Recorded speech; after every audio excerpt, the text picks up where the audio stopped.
for me, working remotely, I mean, just to put it simply, has changed my life because it's really forced me to consider where I'm spending my time and how much time is wasted if you have to go into the office. Because if you have to drive an hour and a half round trip to perform your job, you spend thousands of dollars in gas, thousands of dollars in car maintenance, insurance, all that stuff. It adds up to so much money. And that money comes directly out of your pay because you're having to pay for it. But if you work remotely, you're not spending any of that. And you automatically pretty much get a $10,000 raise if you shift to remote because of all the expenses. And a lot of unforeseen expenses that come along with going into the office are the amount of times you may go out and get lunch because you're around places to eat, or just the off like things that are going on in the office, maybe that you're just spending money on, like the snacks or like things like those, like the vending machine, or like some of the places have like those like marketplace things you can buy, or maybe they have the cafeteria, whatever it is. You're going to be spending money on something that you probably would not be if you worked at home. And I feel like this really was revolutionary for me. This understanding this changed everything for me because it's hard enough to keep up with inflation. It's hard enough to keep up with cost of living. But if I can offset that with by not having to spend thousands of dollars in vehicle maintenance, gas, insurance, all that stuff, and waste an hour and a half of my life every day, like, you know, it just seems like a no-brainer to work remotely so I can get all that back. But the biggest thing of that is for me is time. If I get an hour and a half back in my day, I mean, you truly do. You get an hour and a half back in your day where you don't have to drive. I mean, you could learn a new language. You can learn system design. You can make anything. You could go exercise for an hour and a half. You can do so much with that time. And that's just completely wasted just by sitting in traffic. It's just, that to me was insane. And this past year, it's been interesting because I've actually been riding my bike to places that I need to go because for the first time in my life, since I've been able to drive, I don't have a personal vehicle. We have a family vehicle, but I don't have a personal vehicle. So that means if the car is gone, if it's being used, I am without a vehicle. So if it's, for a few hours, I have to ride my bike to wherever it is. But that's been really interesting because I've never really like had to do that since I've been working because I've always had a car. But now that I don't have a car and I'm riding my bike places, I'm noticing that the promises that a car brings might not be true. Cars promise to bring you freedom and relaxation because you can drive to places that you want to go. But in reality, I found that honestly that comes more with bikes because when you're in tune to your surroundings and you're riding a bike on the bike trail out in nature, I feel like that just puts you in tune to what's going on, and you can get a better sense in terms of how you're actually feeling. And the places that you want to go, if they're so far that you can't get there by bike, I mean, like, do you need to be going there? Like, that's kind of how I've seen it now because if I bike to the coffee shop, it's about a 10-mile round trip, maybe. Not that far. But if I'm doing that every day, one, that's very good exercise. It gets me outside and it gets me focused and it gets me away from the screen for a little bit. Maybe it's on lunchtime or whatever. And it just puts me in a better mental state. But also, it, I'm just getting on my bike and I'm just riding. There's no maintenance. I'm not spending anything to operate that. There's no gas. There's nothing there except me moving the pedals, the chain and the sprocket. And that's all it is. But I don't want to like. It sounds simple, but it's been completely transformational because I am performing my same job without a vehicle. I'm riding my bike to go work at a coffee shops or wherever. I'm doing the same job. I'm having meetings somewhere where I just rode my bike instead of driving. That to me was the craziest shift because I was, we're brought up to believe that we have to drive. If you like, assuming you don't live in a city, if you live in a car dependent suburban area, which I was always in, right? So if you have to drive 45 minutes into downtown, that becomes your natural, way of thinking, right? If you have to go somewhere, that means you have to get in your car and drive 20 miles to get where you need to go. And that's how it was. All the places I've worked, I mean, really up until now, I've always had to drive somewhere. And until I went remote, which was like 4 years ago now, I was always driving. It was 20, 30, 40, maybe over an hour one way. And it was a lot. And now for the first time, I don't have to do that, but I'm still doing the same job. But I'm remote, but I'm choosing to go out and about places, but I'm not doing it with a car. That's been huge for me. And I feel like it's made me think about biking infrastructure in small towns and cities because a lot of that doesn't exist, right? Most places I've seen don't have bike lanes, and if they do have sidewalks, they're not kept up at all.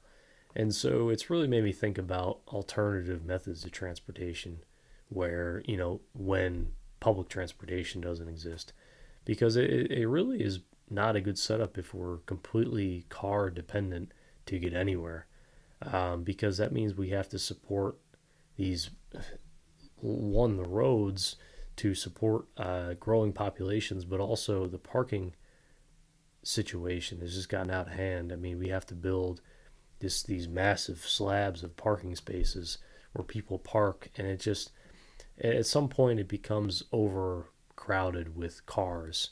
But if a lot of that switched to bikes, that might help offset some of this like congestion we're seeing with traffic, because traffic is so dense. I mean, if you're spending an hour of your day, 2 hours of your day in traffic, I mean, it's just so much time. I mean, wasted. I mean, at the end of this whole thing, that's going to be years and years of your life. I mean, just sitting there, and that, from to me, just thinking about that was just crazy. And like I get that, obviously, sometimes you have to drive places, but for me, I just don't see how I could go back to that, because it's something, working remotely has just unlocked like this way of thinking about living. And to me, sitting in traffic doesn't feel like living, just simply because the amount of time, and that time that I'm sitting there, I could be doing something else, like YouTube. And I don't know. That's really, I've talked about this before, but I mean, every time there's a bridge, and I ride my bike over this bridge, and I just go over the highway, and I just look at all these cars sitting in traffic. I remember one day there was construction. They had cones lined down the highway, so they only had one lane accessible. And I just looked, and I just see a line of cars as far as I could see, way down the highway. It was maybe 4 o'clock, so it was like an hour before rush hour. And I mean, it was it was stopped. Yeah, I mean, it's hours of your day just sitting there, and it was I would pass this bridge day after day, and it was always like that, and it was before 5. I mean, it just is crazy to me. And you know, here I was riding my bike over the bridge, getting where I need to go, and I think it was that moment that I knew I just couldn't go back to that. And this is gonna sound, like hyperbolic in terms of how I'm talking about it, like exaggerated or whatever. I just don't think it is. I just don't think that is the right way of living for me, because now that I've experienced the alternative, riding my bike, working remotely, I just don't think I can go back to driving. I truly don't. I really don't think I can. Because I know what I would be missing if I had to make that switch. And for me, that changed everything.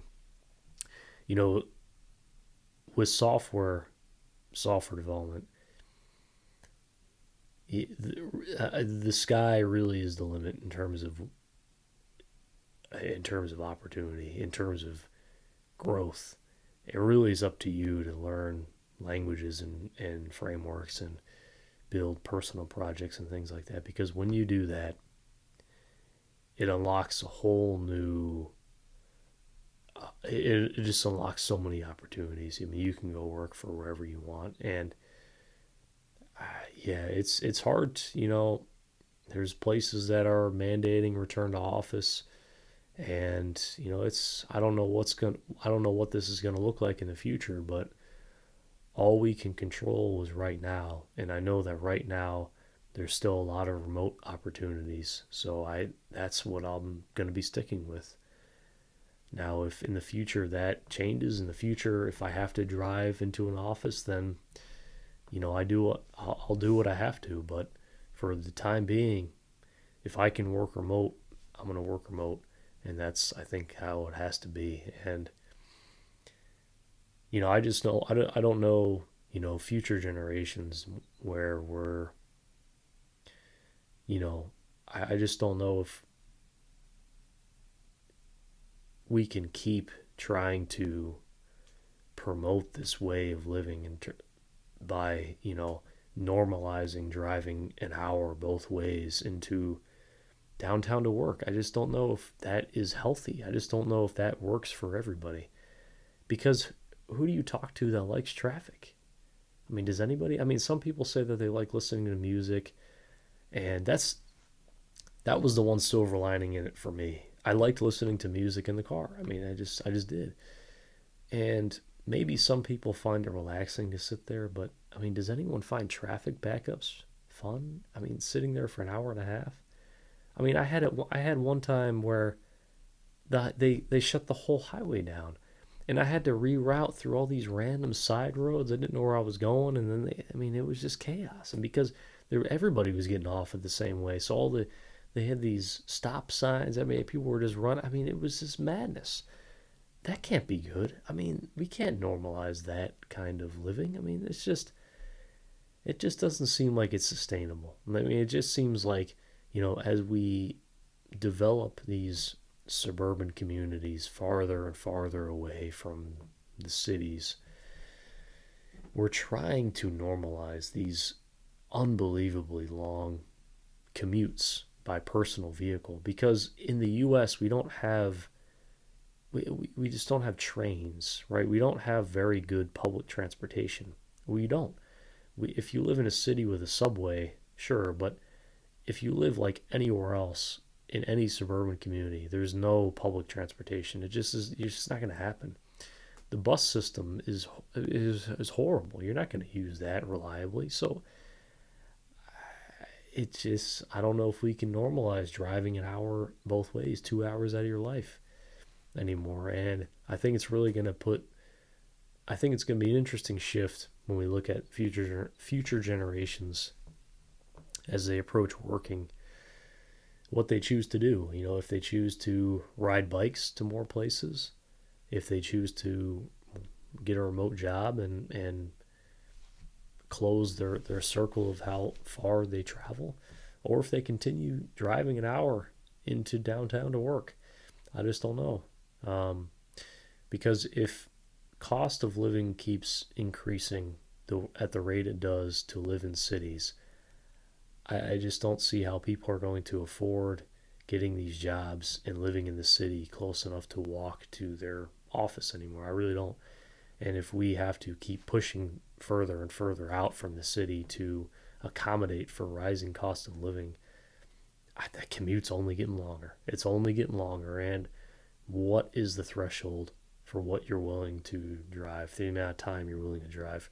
For me, if I'm being honest, I've pushed that threshold up to 40 minutes, and that was with light traffic. And with traffic, it easily got over an hour. And that was just horrible. My threshold now after riding a bike to places that I want to work remotely, my threshold for driving is probably about 15 minutes. I just, it's just not worth it. The time spent is just not worth it anymore when I know that there is an alternative. And so it'll be an interesting thing to see. But that's been very transformational for me to experience and to think about. And,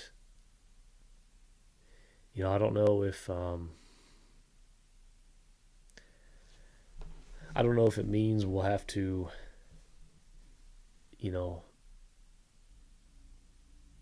carpool more to kind of fix this transportation issue. I don't know if it means we'll have to invest more in um, public transportation methods, invest more in bike lanes. I don't know, but it's a problem that I think we'll have to address sooner than later. Um, because I don't think we can just continue just to push further and further out, how far we're living away from the place we work. I just don't know how long term, I don't know how sustainable it is long term. So thank you all for watching. We'll see you in the next one.